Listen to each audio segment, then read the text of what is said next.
Salut les filles! Aujourd'hui, on va parler de la confiance.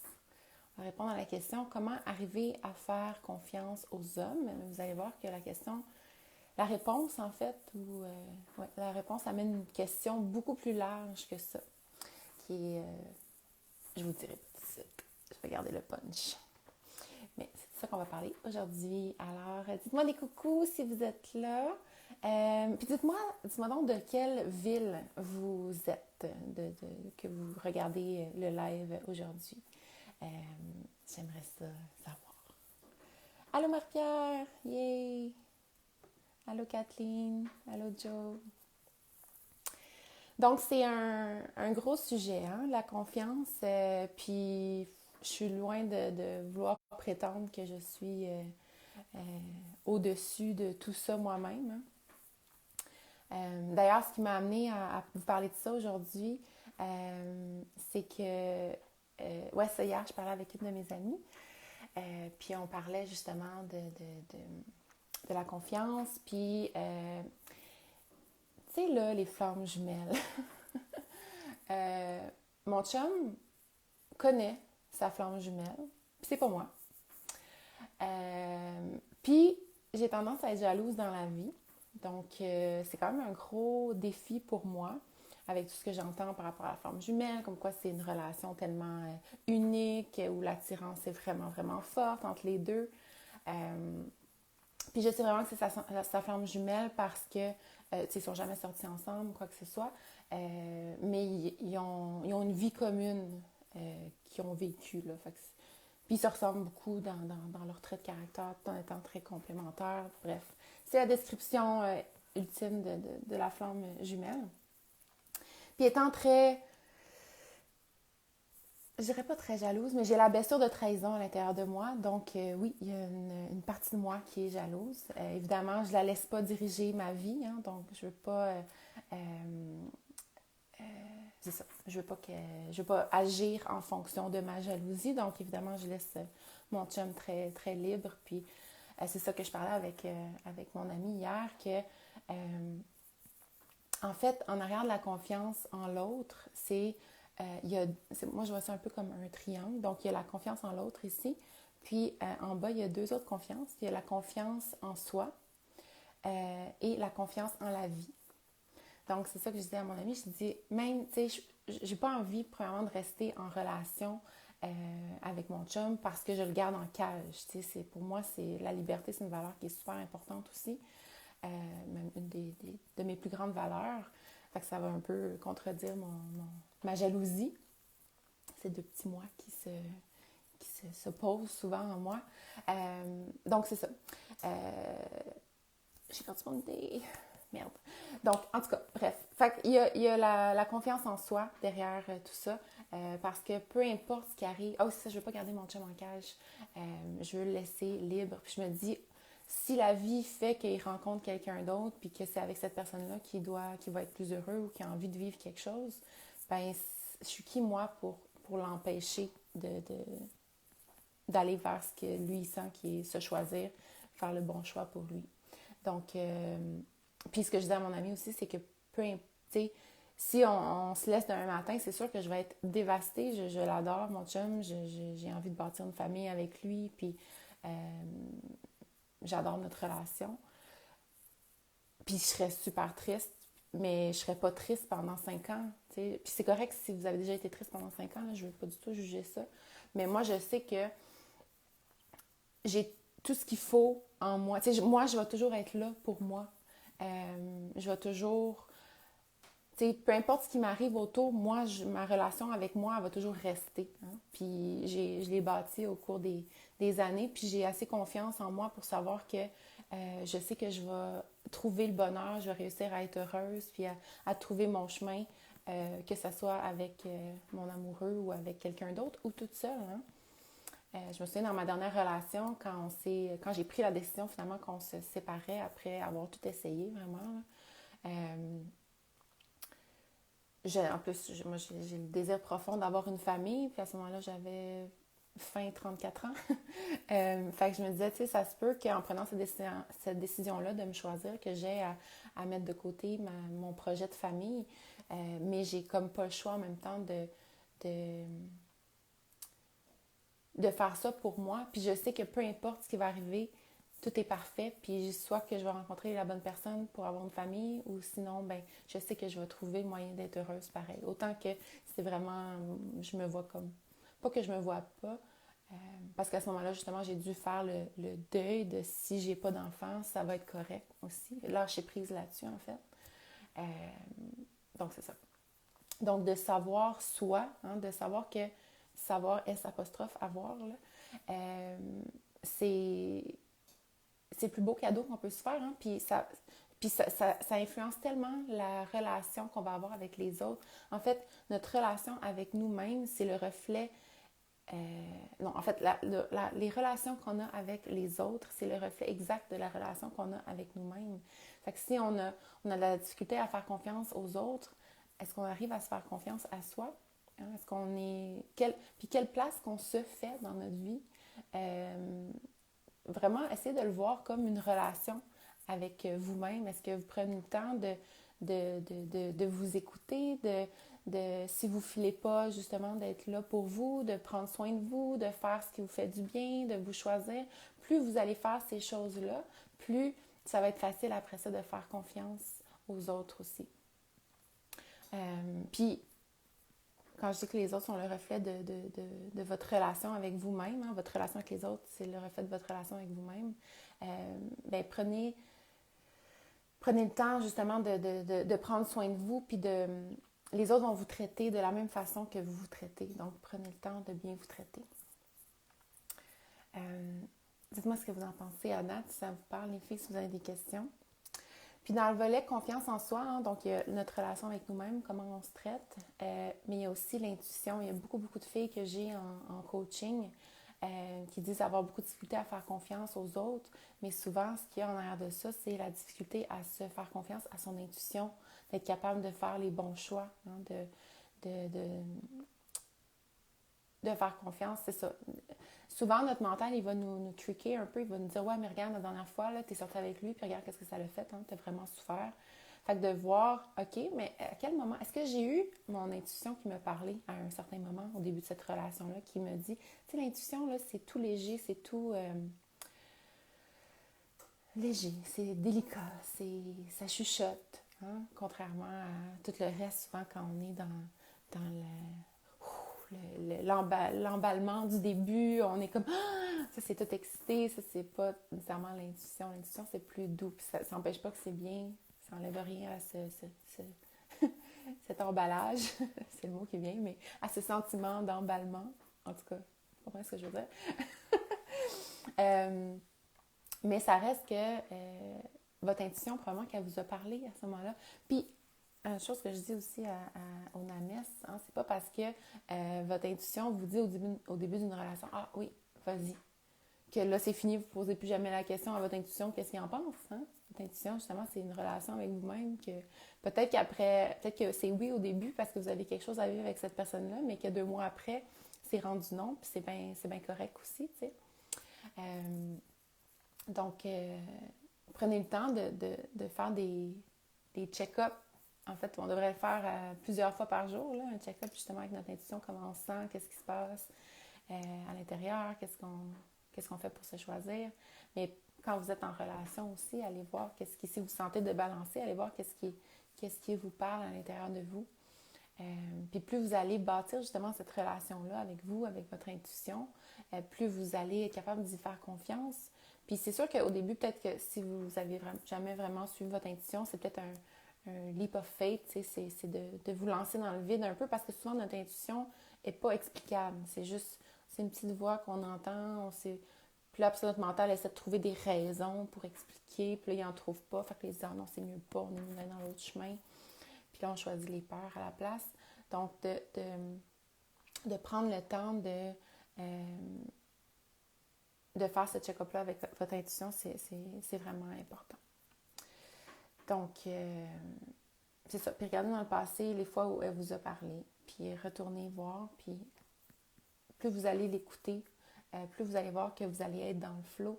Puis ça va un peu avec justement la confiance en la vie aussi. C'est là que ça se rejoint en fait parce que vous allez voir que plus vous allez écouter votre intuition puis faire des leap of faith, justement, vous lancer dans le vide même si ça ne fait pas de sens, plus la vie s'aligne avec vous. Je ne sais pas si vous savez de quoi je parle. Si oui, dites-le moi. Si vous avez un exemple, ça serait merveilleux.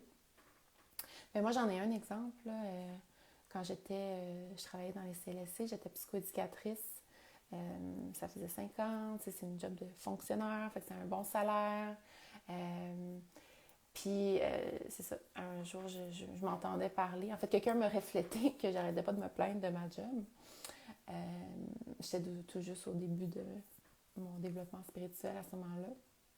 Puis je comprenais un peu le concept de responsabilité. Puis elle dit, tu sais, si t'es pas heureuse, change quelque chose. Fait que, en revenant, ça c'était dans une retraite de yoga, en revenant de là, j'ai décidé de démissionner de ma job. C'est une des meilleures décisions que j'ai prises de ma vie. Mais je me lançais dans le vide. À ce moment-là, je vendais des produits de beauté là, dans le MLM. Puis là, je me disais, je vais vendre ça, je vais devenir millionnaire, yay! Puis finalement, ça n'a pas donné ça, mais ça a été parfait parce que ça a été comme mon tremplin vers ce qui a suivi, puis vers ça éventuellement. Ça n'a pas été direct au coaching relationnel. Mais après ça, la vie s'alignait avec moi. Tu sais, au niveau financier, c'était pas le meilleur choix. On s'entend au niveau rationnel, là, parce que c'est ça que j'avais répondu à l'autre personne qui m'avait dit, ben écoute, ton cœur, fais ce que tu sens qui est le mieux pour toi, tu sais. Puis, je dis, ouais, mais... Il dit, pourquoi tu gardes ta job? C'est ça qu'il m'avait dit. Si t'aimes pas ça, pourquoi tu gardes ta job? Mais pour payer des factures, tu sais. Puis, il m'a dit, ouais, mais tout va s'aligner si tu suis ton flow, tu sais. Puis, comme de fait, c'est sûr que oui, je me suis endettée de 20 000 $ en un an. Mais c'est pas si pire, 20 000 $ en un an. En tout cas, maintenant, il est payé de toute façon. Fait que je regrette pas cette décision-là. Puis ça me fait grandir. J'ai passé une année incroyable à rencontrer plein de gens. Puis au niveau financier, il m'arrivait des miracles. C'est ça. Comme l'argent tombait du ciel quasiment. Là, mettons, j'achetais quelque chose, puis il y avait une erreur qui était produite. Premièrement, je payais moins cher que c'était supposé. Puis au lieu de m'en envoyer un, il m'en envoyait deux. Genre, puis bon, c'était des produits de beauté que je vendais, fait que c'était bien pratique. Fait que ça, c'est un exemple que je me rappelle parce que c'était vraiment pas longtemps après ma décision, mais il y en a eu plein comme ça. Fait que le point, c'est que plus vous allez suivre votre intuition, puis apprendre à l'écouter, puis à la remercier hein, quand vous l'entendez, là, même si vous ne l'avez pas écouté, parce que vous n'étiez pas sûr si c'était votre intuition ou pas, remerciez-la quand même de s'être manifestée, hein, justement dans des relations passées. Donc, plus vous allez écouter, plus vous allez faire ces sauts dans le vide qui peuvent faire vraiment peur. Hein. Puis souvent, c'est juste quand on saute dans le vide, là, c'est juste ce moment-là qui est... Mais dès qu'on réatterrit, tout va bien. T'sais. Fait qu'il faut juste oser sauter. Donc, plus vous allez vous écouter, plus vous allez être dans le flow, puis plus vous allez voir justement à quel point la vie est en co-création, là, elle a votre je sais pas comment dire en français, là, mais she has your back, là, elle est là pour toi, elle veut juste le meilleur pour toi, puis quand tu suis ton intuition, ben c'est dans le chemin qui tout s'aligne, c'est dans le flow de la vie. Mais ça, c'est sûr que ça vient aussi, puis attends, je vais juste dire avant ça, ça veut pas dire que tout va être parfait, puis que tu vas jamais vivre de souffrance, puis que tout va être beau, puis que tu vas tout le temps être sur un méga high. C'est sûr que ça va t'amener sur un high à un certain point, mais la vie est faite de cycles aussi, hein. Fait qu'il y a des moments de contraction, des moments d'expansion. C'est normal, surtout nous les femmes. On a un cycle qui est très cyclique. On est très cyclique. Les hommes aussi, mais leur cycle est tellement rapide que ça paraît moins.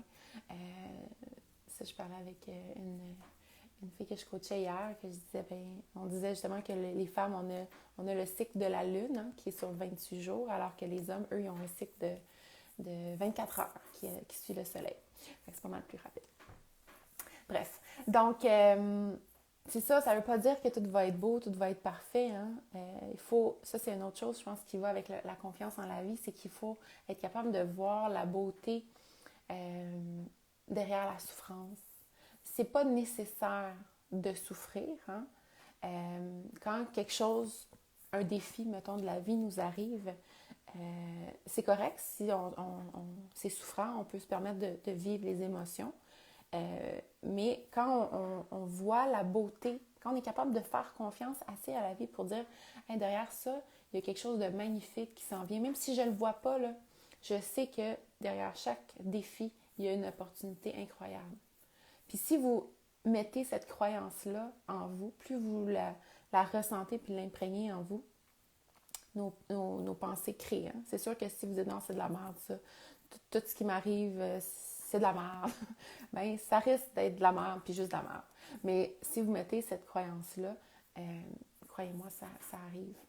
Puis il y a des moments dans ma vie où j'y ai touché vraiment fort plus que d'autres. Là. Puis justement, dernièrement, ça m'est revenu. Puis je me suis dit, hey, ça, c'était tellement le fun. Là. À chaque fois qu'il y avait un défi, j'avais comme confiance que c'était parfait, puis que c'était la meilleure chose pour moi, puis que c'est quelque chose que la vie m'amenait pour me réaligner vers quelque chose d'encore mieux. Fait que c'est ça, là, c'est le fun. Avez-vous déjà senti ça, les filles? Parce que ça, c'est vraiment puissant quand tu peux avoir cette confiance-là en la vie, justement. Si tu te dis, mais est-ce que l'autre va me tromper? Est-ce que je peux faire confiance à l'autre? Hein? S'il te trompe, s'il te quitte, s'il passe, si peu importe, ben tu es correct. La vie est là pour toi, puis elle va continuer à te supporter dans tes défis. Puis c'est aussi la notion de voir vraiment que tout, le yin et le yang, là, dans toute l'ombre, il y a de la lumière, puis dans toute la lumière, il y a de l'ombre aussi. Fait que l'ombre et la lumière est dans tout. Donc, tout dépend de où vous choisissez de regarder. T'sais, si justement, quand il vous arrive quelque chose, vous focussez sur l'effet négatif que ça a sur votre vie, puis constamment sur cette partie-là, l'ombre, dans le fond, la souffrance, hein? Plutôt que de regarder qu'est-ce que ça pourrait vous apporter de joie, de bonheur. Puis c'est pas juste, hein, des fois on dit la souffrance c'est une opportunité de croissance, dans le sens que t'as fait là, puis endure-le, puis tu vas voir, tu vas devenir plus forte. Moi, c'est pas dans ce sens-là. C'est sûr aussi là, que chaque événement souffrant, si vous regardez dans votre passé, ça vous a fait grandir, puis ça vous a fait avancer. Si vous avez pris responsabilité, bien sûr, hein, si vous restez dans la victimette, de dire que justement tout vous arrive, puis que vous n'avez pas de pouvoir, ben vous prenez pas votre pouvoir, vous le laissez à l'extérieur. Donc là, c'est sûr que c'est plus dur de grandir. Mais bref, au-delà de ça, hein, c'est pas juste de dire, ben je vais en grandir, même si c'est le cas, mais voir encore plus cool. C'est pas juste que je vais en grandir, c'est qu'il y a quelque chose d'extérieur encore plus cool que ce que je vis en ce moment qui va sortir de ça. Ça, c'est la puissance. Fait que, c'est pas mal ça, les filles. Je vais lire vos commentaires. Pour ça, je vais résumer ce que vous pouvez faire avec tout ça. Allô, Valérie! Ouh, plein de messages. Oui, dites-moi, vous êtes où, là? Je pense qu'il y a juste Marie-Pierre qui me l'a dit. Ah, Kathleen, Saint-Eustache, yes. Allô, Joe. Marie-Pierre à Québec. Allô, Karina. Liette. Allô, Joël. Allô, Stéphanie. Yes. Allô, Julie. Donc, Marie-Pierre qui dit « J'ai laissé mon ex à 34 ans aussi en me disant que je prenais aussi la chance de ne jamais avoir d'enfant si je ne trouvais pas le bon après lui. Mais je ne pouvais pas rester avec quelqu'un qui ne me satisfait pas. Je devais me choisir. » Ouais, exact. C'est important, Marie-Pierre. Bravo. C'est tellement important. Nancy, allô? Marie-Pierre, aujourd'hui à 35 ans, je suis encore seule, mais je suis convaincue d'avoir fait le bon choix parce que je refoulais... Ah, j'arrive pas à écouter, à voir le reste de ton message. Ah, parce que je refoulais plusieurs parties de moi avec lui. Oui, je dis oui tout texté parce que elle fait référence au programme NAM. Oups! OK. Excusez, j'avais enlevé les messages. Donc Valérie, allô, Marie-Ève. Oh, que j'avais besoin d'entendre ça ce midi. Yes. Ah, je suis contente, Marie-Ève. Allô, Linda. Oui, oui, yes, plein de fois. Oui, présentement, good. Je suis contente, ça veut dire ça. Vous me dites que vous êtes dans votre flow. Catherine, tu dis, peu importe, j'ai toujours appris quelque chose sur moi au final, alors ça m'a quand même fait grandir. Montréal, Sept-Îles, Québec, Québec, Stowe Life, Stoneham, yeah, vers Claude. Super les filles, fait que c'est ça. Fait qu'en résumé, là, qu'est-ce que vous pouvez faire avec tout ça, hein, comme fait que celles qui sont arrivées en cours de route, ce que je disais, c'est que dans le fond, il y a la confiance en l'autre. Je vois ça vraiment comme un triangle. Il y a la confiance en l'autre en haut, il y a la confiance en soi, puis il y a la confiance en la vie. Puis c'est vraiment tout relié. Puis votre confiance en soi avec la confiance envers les autres, hein, c'est vraiment votre relation avec les autres va être la même que la relation que vous avez avec vous-même. Alors prenez le temps de prendre soin de vous, d'être là pour vous, de bâtir cette relation-là avec vous de confiance que justement, si vous ne filez pas bien, si vous n'allez pas bien, si vous avez besoin d'amour, de comment vous aimeriez être traité carrément, traitez-vous de cette façon-là. Puis apprenez à faire confiance à votre intuition pour vous amener dans le flow et apprenez à voir la souffrance comme, pas nécessairement la souffrance, mais oui, même la souffrance, mais les événements, mettons, ou les choses qui pourraient vous amener de la souffrance, comme pas juste de la souffrance, mais comme une opportunité extraordinaire derrière ça. Donc, puis je pense vraiment que c'est en ayant cette confiance-là en la vie, cette confiance-là en vous, que ça va vous permettre d'avoir confiance aux autres. Donc, c'est ça. Puis de vous laisser aller, de vous détendre en présence des autres. Alors voilà, mes belles déesses, j'espère que ça vous a plu. Je vous embrasse fort. Si vous avez des questions, vous pouvez continuer à les écrire en dessous. Et je vous souhaite une belle semaine et on se voit la semaine prochaine. Bye bye!